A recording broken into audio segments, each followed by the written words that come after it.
Jake Steiner is notorious for requesting a lower minus lens, so I'll dedicate this video to Jake Steiner, who insists less strong minus. Here goes.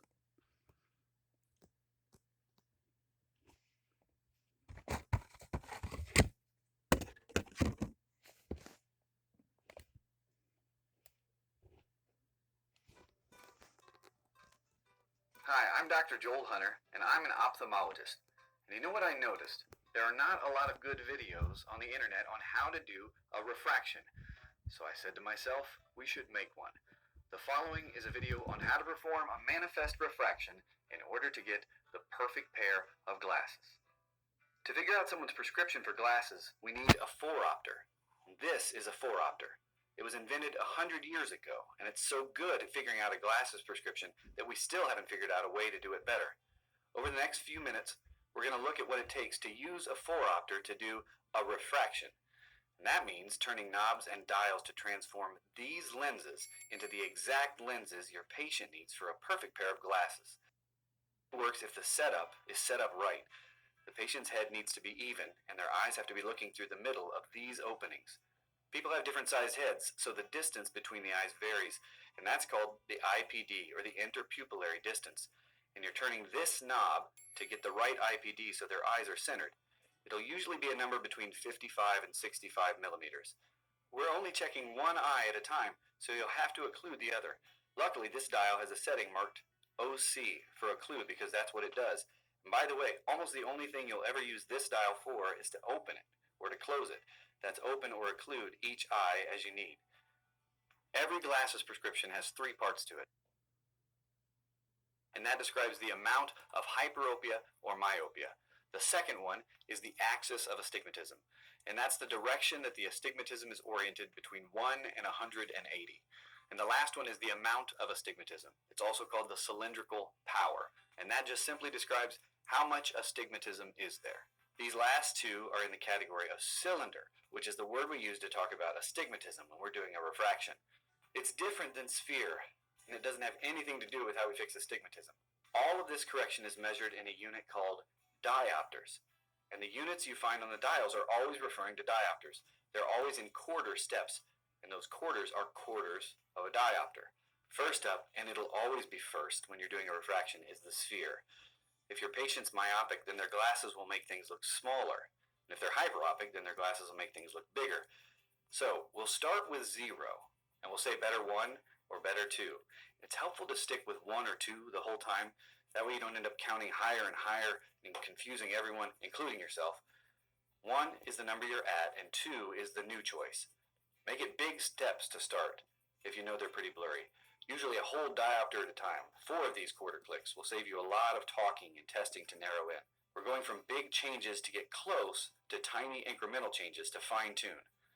Once 2, choice 2, isn't making things better anymore, you can change to quarter diopter steps and see if small changes make things even sharper. When the image isn't getting any clearer, we're done here. We can move on to finding the axis of astigmatism.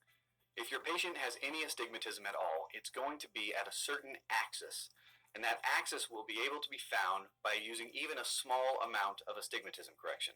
That means even if your patient has something like 4 diopters of astigmatism, you can still find the axis using only a small amount of that power, because that's where they'll like the correction best.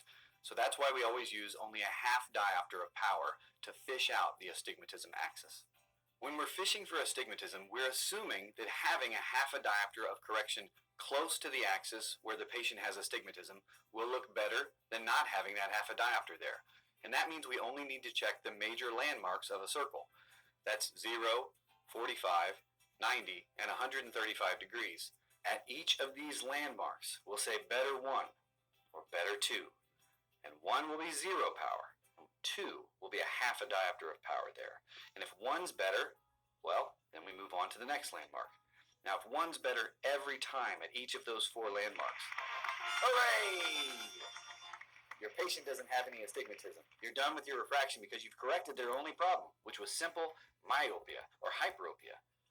Now, if they pick 2 at any point, then that means we have a catch on our fishing trip for astigmatism. It means they have some astigmatism somewhere near that axis. And now We must fine-tune that axis. Just like with spherical power before, we go from big coarse changes down to fine-tuning. Now, with axis of astigmatism, we've found where it is in general, and we fine-tune to find the exact degree of astigmatism. And for fine-tuning the axis of astigmatism, we use this very impressive-looking device called the Jackson cross. We're finding the axis, so we need to align the axis of the Jackson cross wheel with the axis of our main. The whole issue of cylinder is a question, is it really necessary? Now, I measure in spherical, meaning I use a Snellen up, and if a spherical clears the 20/20 line when I'm 20/60, that's a lens I'm going to use. I'm not going to do this cylinder checking. What you do is up to you. There is no requirement to drive a car to have a cylinder measurement. You're required to pass the 20/40 line. So that must be up to you. Now, Jake suggests a less strong minus. I used the minus when I was at 20/60, when I drove, naturally. As I went gradually from 20/60 to 20/40, I could then quit wearing a minus lens most of the time. With respect, I'd wear a minus to drive a car.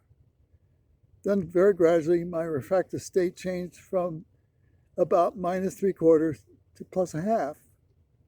In other words, 20/20. When at 20/20, I use a +1/2 diopter to determine how positive my refraction is.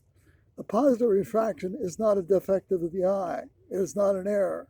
All normal eyes have positive refraction. Calling it defect is a serious misunderstanding of the eye and its behavior. So I would not ask a less strong minus.